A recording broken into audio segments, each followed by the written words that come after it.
Hello বন্ধুরা, নমস্কার। আজকের এই ভিডিওতে আমি তোমাদের সাথে মাল্টিপল ডিফেন্স শেয়ার নিয়ে আলোচনা করব, কেননা আজকে ডিফেন্স শেয়ারে একটা জবরদস্ত তেজি দেখা দিয়েছে। আর এই তেজির পিছনে বিশেষ কিছু কারণ রয়েছে। যেরকম তুমি গার্ডেন শিপ বিল্ডার যদি দেখো, তো 4.5%-এর উপর একটা রিটার্ন দিয়েছে। কোচিন শিপইয়ার্ডে 2%-এর উপর রিটার্ন। মাঝগান ডক তো তোর ফোর রিটার্ন 7.5%-এর কাছাকাছি একটা বাম্পার রিটার্ন আজকে মাঝগান ডক শিপ বিল্ডার দিয়েছে অনেক দিন পরে। আর হিন্দুস্তান এরোনটিক্স লিমিটেডও মোটামুটি 3.5%-এর কাছাকাছি একটা রিটার্ন দিয়েছে। এই রিটার্ন 5% পর্যন্ত ছিল প্রথম দিকে। তো ডিফেন্স শেয়ারে হঠাৎ কী এরকম হলো যে সব কোম্পানিগুলির মধ্যে এত ভালো একটা রিটার্ন দিয়েছে আজকে। তো সবটাই এই ভিডিওতে আমি তোমাদের সাথে তুলে ধরবো। তোমরা কোনো স্টকই রিকমেন্ডেশন হিসাবে নেবে না, এটা জাস্ট ইনফরমেশনের জন্য বানানো হয়েছে। ডিফেন্স শেয়ারে গতকাল একটা জবরদস্ত নিউজ এসেছিল, আর সেই নিউজ থেকে হিন্দুস্তান এরোনটিক্স কোম্পানিটি একটা কেন্দ্রীয় কমিটি থেকে 26,000 কোটি টাকার একটা বড় অর্ডার পেয়েছে। আর এই অর্ডার পাওয়ার পরেই সমস্ত কোম্পানিগুলিতে একটা নতুন করে আশা আলো দেখা শুরু করছে। এর ফলে আজকে এতটা তেজি কোম্পানিগুলিতে দেখিয়েছে। হিন্দুস্তান এরোনটিক্সে তোমরা যদি দেখো, গত এক মাস থেকে কোম্পানি এক জায়গায় স্থির। 6 মাস থেকে যদি দেখো 50%, তাও যদি এখান থেকে তোমরা একটু দেখো এই লেভেল থেকে এই লেভেল, অর্থাৎ কোম্পানিতে মোটামুটি একটা রেঞ্জের মধ্যে আটকে রয়েছে। এইখানে যদি তোমরা এই লেভেল থেকে 5142 থেকে তোমরা আজকে 4835 টাকা, অর্থাৎ 52 থেকে 48-এর মধ্যে ওঠানামা করতেছে, মানে একটা রেঞ্জের মধ্যে ফেসিয়েছিল। এর আগে একটা ভিডিওতে তোমাদের বলেছিলাম এই কোম্পানিগুলোর মেন অক্সিজেনই হচ্ছে নতুন নতুন অর্ডার। যতক্ষণ না এই কোম্পানিতে নতুন কোনো অর্ডার আসতেছে বা নতুন কোনো পজিটিভ নিউজ আসতেছে, ততক্ষণ এই কোম্পানিতে কোনো বড় কোনো মুভমেন্ট দেখা দিবে না। তাই এই কোম্পানিগুলো এই 1-1.5 মাস থেকে একটু স্থির ছিল। গতকালকে ক্যাবিনেট থেকে এই অর্ডারটি পাওয়ার পরে আজকে এত বড় একটা মুভ দেখেছে। তাহলে চলো আমরা দেখে নিই যে কী সেই অর্ডারটি।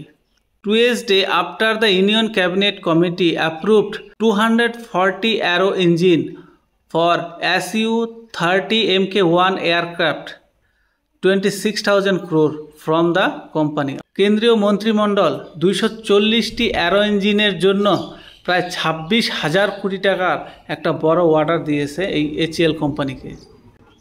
তার ফলে এই কোম্পানিতে আজকে এত বড় একটা জাম দেখা। According the defence ministry statement, the delivery of this aero engine would start after 1 year and complete over the period of 8 years। কেন্দ্রীয় ডিফেন্স মিনিস্টার বলেছে যে এক বছর পর থেকে এই অ্যারো ইঞ্জিনগুলি ডেলিভার করা হবে এবং এটি 8 বছর পর্যন্ত করা হবে। সব থেকে বড় কথা যদি দেখো, এই ইঞ্জিন তৈরির জন্য যে ইনগ্রেডিয়েন্টসগুলো লাগবে, সেই ইনগ্রেডিয়েন্টসের 55% দেশীয় প্রযুক্তিতে তৈরি হবে, অর্থাৎ দেশীয় যে ম্যাটেরিয়াল আছে কন্টেনার, সেইগুলা ইউজ করা হবে। আর এগুলো ম্যানুফ্যাকচার হবে HAL এর যে কোরাপুট ডিভিশন আছে, সেই কোরাপুট ডিভিশনে হবে।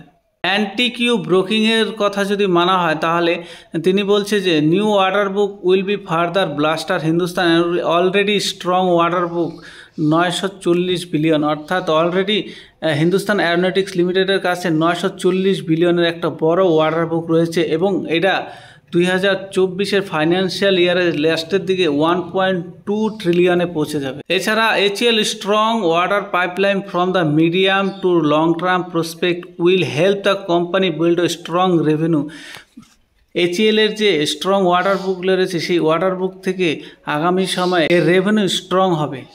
ব্রোকরেজ ফার্ম একে বাই রেটিং দিয়ে তারা 6,145 টাকার একটা টার্গেট শর্ট টার্মের মধ্যে দিয়েছে। অন্যদিকে যদি আমরা মাঝগান ডক শিপ বিল্ডারের কথা বলি, এই মাঝগান ডক শিপ বিল্ডারও প্রায় 6.5-7%-এর একটা রিটার্ন দিয়েছে। কেননা কিছুদিন আগে কোম্পানির যে ডিরেক্টর, তিনি একটি ইন্টারভিউতে বলেছে আগামী সময় কোম্পানির কাছে একটা বড় অর্ডার পেতে চলেছে।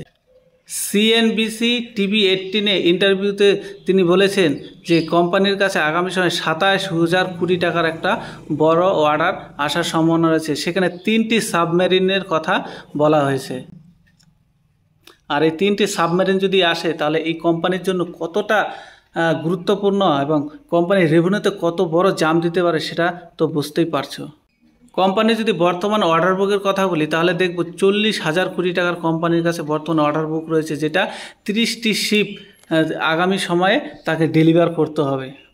আর এই 3টি নতুন অর্ডার যদি কোম্পানির কাছে আসে, তাহলে তার অল টাইম হাইকও ক্রস করতে পারে। অল টাইম হাই যদি দেখি আমরা, তাহলে দেখব মোটামুটি মোটামুটি 5800 টাকা এই কোম্পানিটি হাই লেগেছিল। এখান থেকে একটা ব্রেকআউট যদি দেয় এই কোম্পানি 8000-9000 টাকা পর্যন্ত এই কোম্পানি শর্ট টার্মের মধ্যে একটা টার্গেট অ্যাচিভ করতে পারে।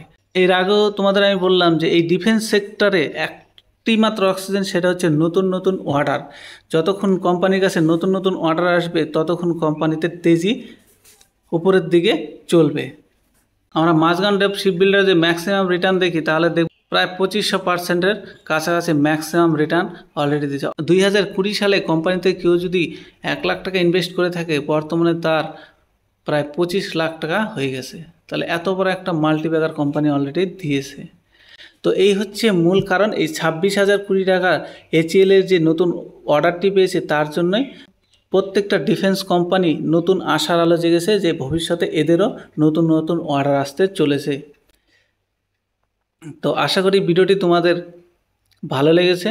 তো ভালো লাগলে অবশ্যই ভিডিওতে একটা লাইক দিয়ে চ্যানেলটি সাবস্ক্রাইব করে রাখবে এরকমই share market related daily basis video দেখার জন্য।